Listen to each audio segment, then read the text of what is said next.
tayo kumakain? Scones. Magbabasa daw ako.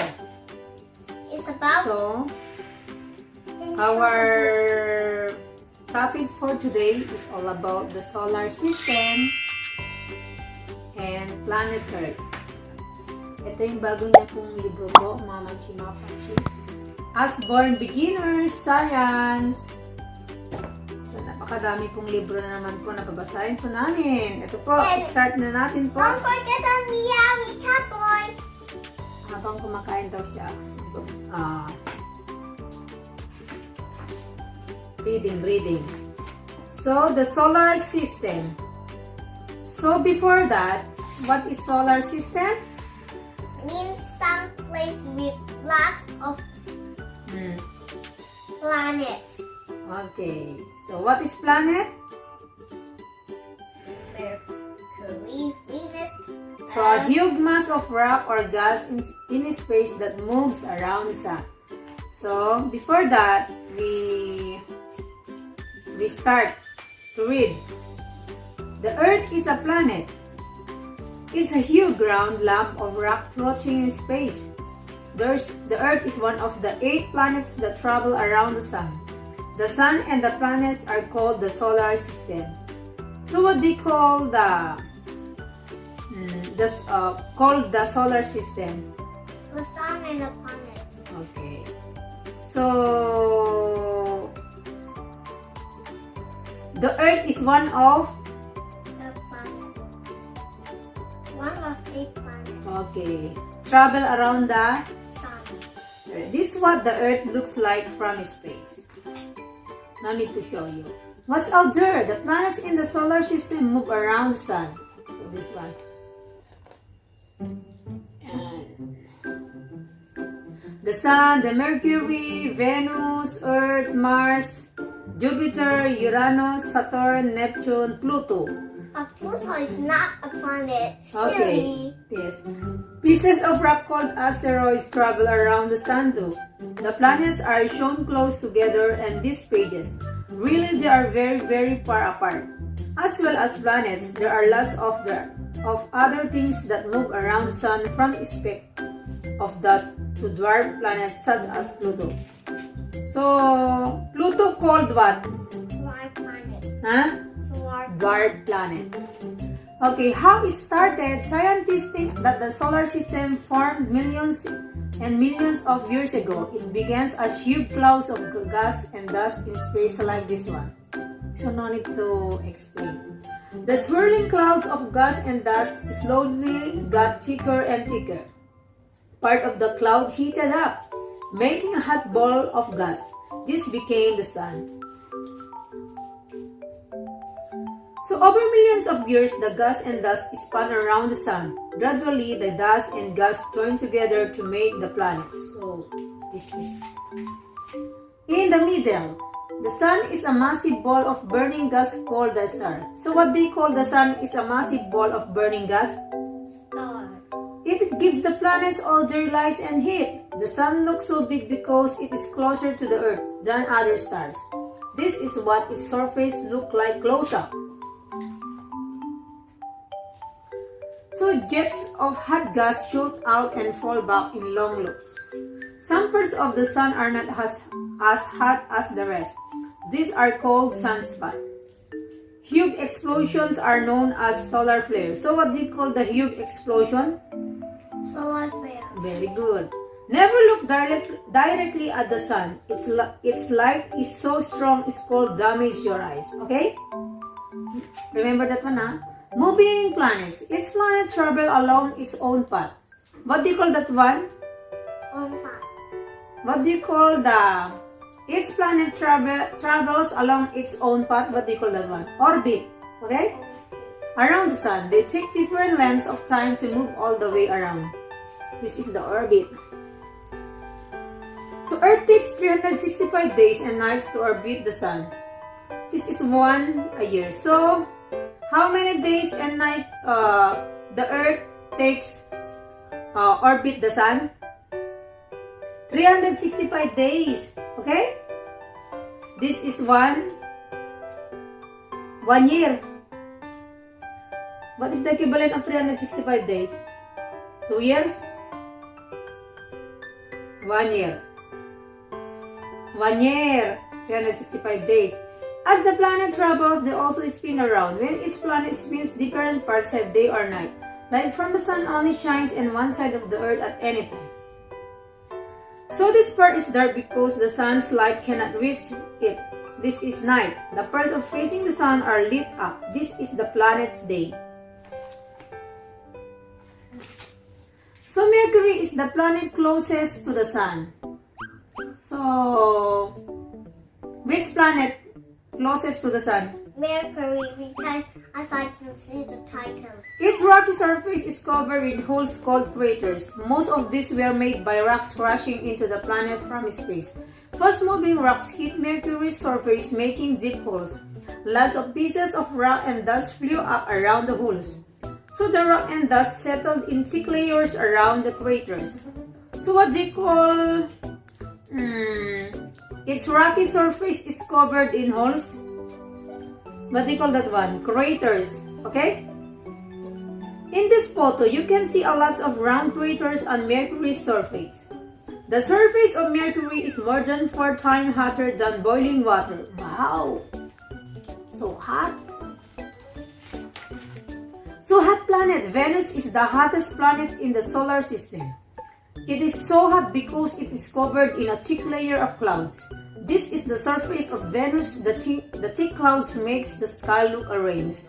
The surface of the planet is hard rock. So, which planet is the hottest in the solar system?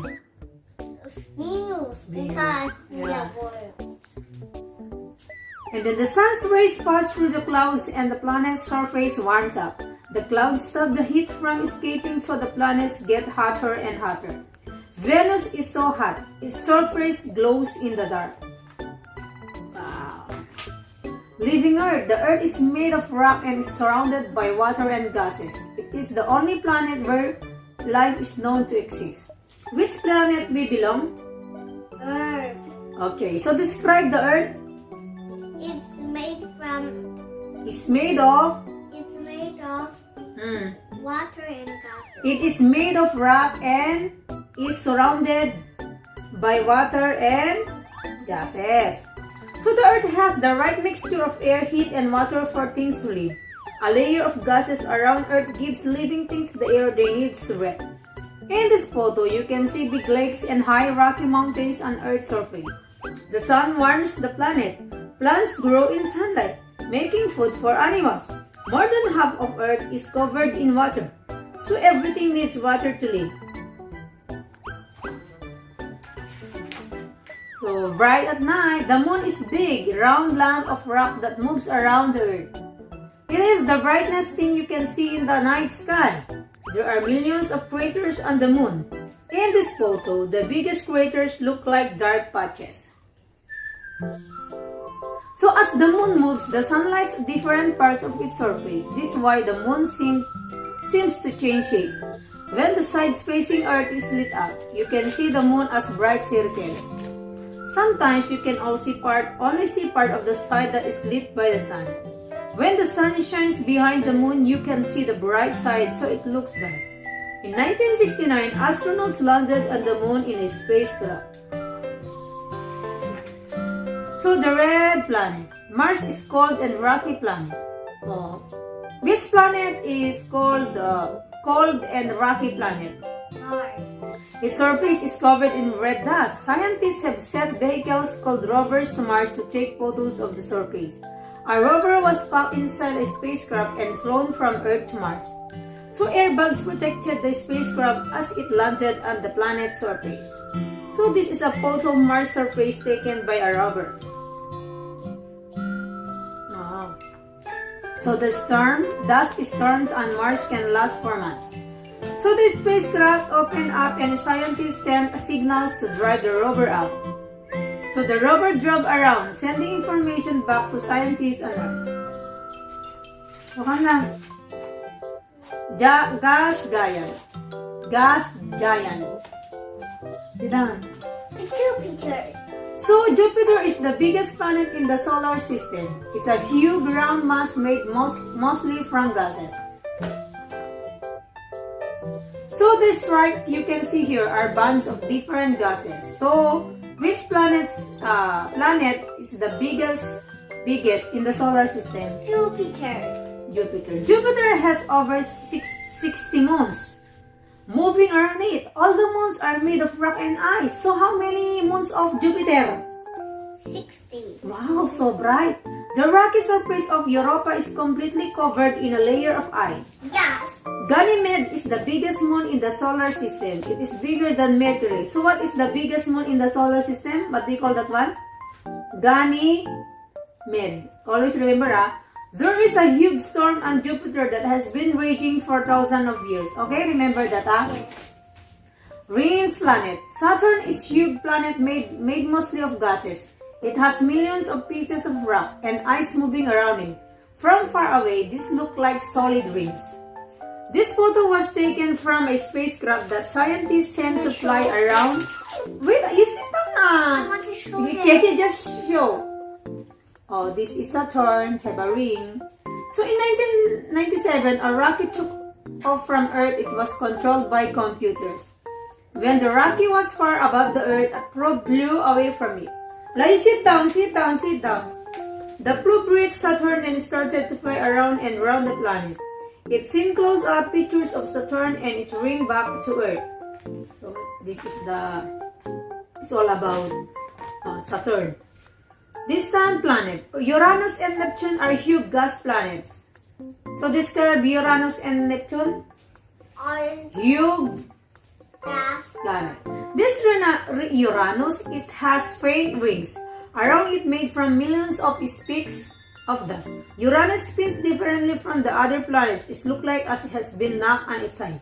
So Neptune is very cold and stormy planet. This dark blue sphere is storm raging on the planet. So can you describe Neptune also? It's a very cold and stormy planet. This is Neptune and this is Uranus. Boom, ba, boom. So the end. So we go to glossary. Here are some of the words in this book you might not know. This page tell you what they mean. So planet, a huge mass of rock or gas in space that moves around the sun. Asteroid, a lump of rock that moves around the sun. Orbit, the path of something as it goes around something else. Crater, a round hole or a planet or moon made by rock crashing into it. Rover, a computer-controlled vehicle that drives across a planet.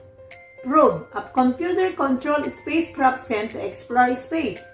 And last but not the least, telescope, something that makes things that are far away look bigger. So, the end. Thank you for watching us. Don't forget to subscribe, like, and share mga Momshie, mga Momshie. It's me, Momshie, Mailyn Vlogs. So, we continue po Yes. itong planet Earth. Bye-bye. Bye-bye po. God bless.